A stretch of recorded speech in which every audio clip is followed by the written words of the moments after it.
Examination for the Post of Guardian Angel by Songling, translated by Herbert Allen Giles. My eldest sister's husband's grandfather, named Song Tao, was a graduate. One day, while lying down from indisposition, an official messenger arrived, bringing the usual notification in his hand, and leading a horse with a white forehead to summon him to the examination for his master's degree. Mr. Song here remarked that the grand examiner had not yet come, and asked why there should be this hurry. The messenger did not reply to this, but pressed so earnestly that at length Mr. Song roused himself, and getting upon the horse, rode with him. The way seemed strange, and by they reached a city which resembled the capital of a prince. They then entered the prefect's yamen, the apartments of which were beautifully decorated, and there they found some 10 officials sitting at the upper end, all strangers to Mr. Song, with the exception of one whom he recognized to be the god of war. In the veranda were 2 tables and 2 stools, and at the end of one of the former a candidate was already seated. So Mr. Song sat down alongside him.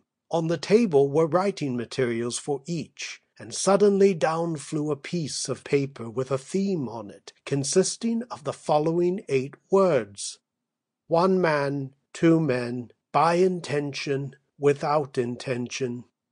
When Mr. Song had finished his essay, he took it into the hall. It contained the following passage: Those who are virtuous by intention, though virtuous, shall not be rewarded.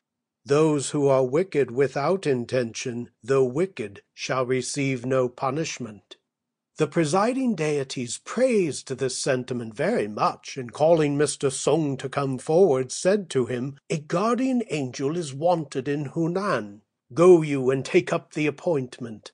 Mr. Song no sooner heard this than he bowed his head and wept, saying, Unworthy though I am of the honor you have conferred upon me, I should not venture to decline it, but that my aged mother has reached her 7th decade, and there is no one now to take care of her. I pray you let me wait until she has fulfilled her destiny, when I will hold myself at your disposal. Thereupon one of the deities, who seemed to be the chief, gave instructions to search out his mother's term of life, and a long-bearded attendant forthwith brought in the book of fate.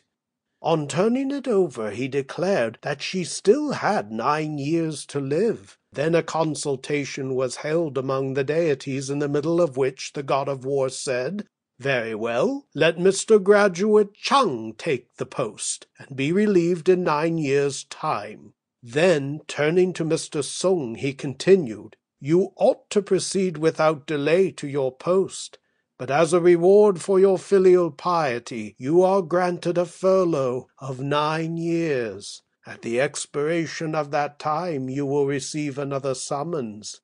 He next addressed a few kind words to Mr. Chang, and the 2 candidates, having made their kowtow, went away together.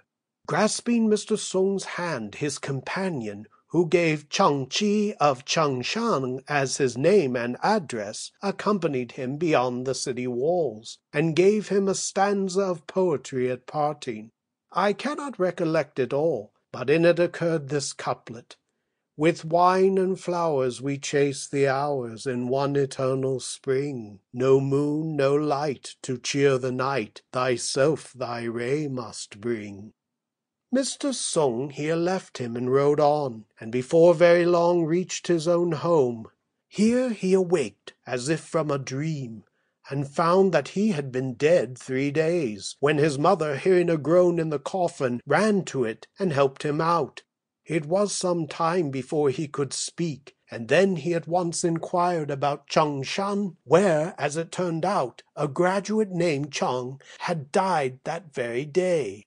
9 years afterwards, Mr. Song's mother, in accordance with fate, passed from this life. And when the funeral obsequies were over, her son, having first purified himself, entered into his chamber and died also. Now his wife's family lived within the city, near the western gate, and all of a sudden they beheld Mr. Song, accompanied by numerous chariots and horses with carved trappings and red tasselled bits, enter into the hall, make an obeisance, and depart. They were very much disconcerted at this, not knowing that he had become a spirit, and rushed out into the village to make inquiries, when they heard he was already dead. Mr. Song had an account of his adventure written by himself, but unfortunately after the insurrection it was not to be found. This is only an outline of the story. End of examination for the post of guardian angel by Songling, translated by Herbert Allen Giles.